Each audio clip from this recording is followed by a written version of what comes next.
কেউ সুন্দরবনকে রক্ষা করে চলেছে নিঃস্বার্থভাবে, কেউ আবার স্বার্থসিদ্ধি করতে অবাধে প্রকৃতির বুকে নির্বিচারে কেটে চলেছে সবুজ জঙ্গল। ম্যানগ্রোভের বন তছনছ করে তৈরি হচ্ছে বেআইনি মাছের ভেরি, পাকা বাড়ি। বাদাবনে রাজত্ব চালাচ্ছে একদল দুষ্কৃতী। রাতের অন্ধকারে দেদার কাটা পড়ছে ম্যানগ্রোভ, ফাঁকা হয়ে যাচ্ছে ম্যানগ্রোভের জঙ্গল। বিপদ বাড়ছে সুন্দরবনে। তার খোঁজ কে রাখে? গাছ কেটে নিচ্ছে, কারণ মাছের ভেড়ি তৈরি হচ্ছে, যার জন্য গাছ কাটা হচ্ছে। গাছকে আবার কিছু বিক্রি হচ্ছে, যার জন্য গাছ কেটে বিক্রির পথেও নিয়ে যাচ্ছে কিছু মানুষ। আয়লা বুলবুল থেকে ফণী আমফান, বিধ্বস্ত ধ্বংসাত্মক ঝড়ে বারবার সুন্দরবনের বিস্তীর্ণ অঞ্চলের মানুষের ঢাল হয়েছে ম্যানগ্রোভ। রাজ্য সরকারের তরফে 5 কোটি ম্যানগ্রোভ বসানোর লক্ষ্যমাত্রাও নেওয়া হয়েছে। ওরা যেমন 5 কোটি যদি সুন্দরবনে লাগিয়ে থাকে, আরও 5 কোটি সুন্দরবনে লাগাবে। দরকার হলে ওকে বলো যে আরও 5 কোটি উত্তর 24 পরগনায় লাগাতে। 15 কোটির প্রজেক্ট দাও। 5 কোটি সুন্দরবন, 5 কোটি তোমার দক্ষিণ 24 পরগনা, 5 কোটি উত্তর 24 পরগনা, 5 কোটি দীঘা দিয়ে দাও।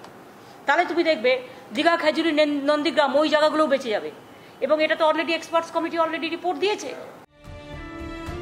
গাছ বসানোও হয়েছে, কিন্তু কোথায় কি?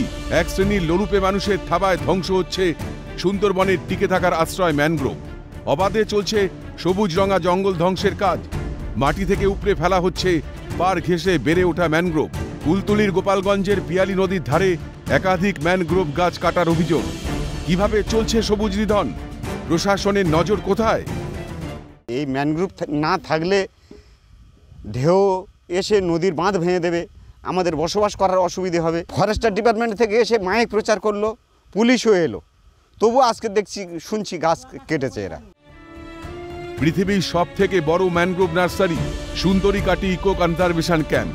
জঙ্গল ঘেঁষা এলাকা, বাঘের থাবার খুব কাছে বেড়ে উঠছে সুন্দরী, গরান, গেওয়া, কাঁকড়া, বকুল, বানি। এই এত কিছুর পরেও কম ভোগান্তি পোহায়নি সুন্দরবনের বাসিন্দারা। কখনো প্রকৃতি লীলা খেলায় কারোর রাতের ঘুম উড়েছে, কারোর আবার সর্বস্বটা তলিয়েছে জলের তলায়। তবুও চলছে প্রকৃতি ধ্বংসের কাজ। মঙ্গলবার ম্যানগ্রোভের জঙ্গল বাঁচাতে বন দপ্তরের তরফে শুরু হয় মাইকিং।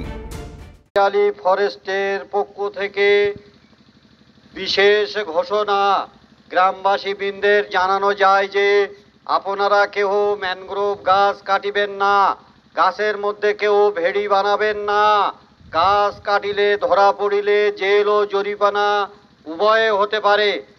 আমাদের বিধায়ক সাহেবও তড়িঘড়ি ব্যবস্থা নিচ্ছেন, তিনিও ওখানে গিয়েছেন, বিট অফিসারের কাছ থেকে চারা নিয়ে সেখানে রোপণ করেছেন, করে মানুষকে সচেতন করিয়ে দিয়েছেন।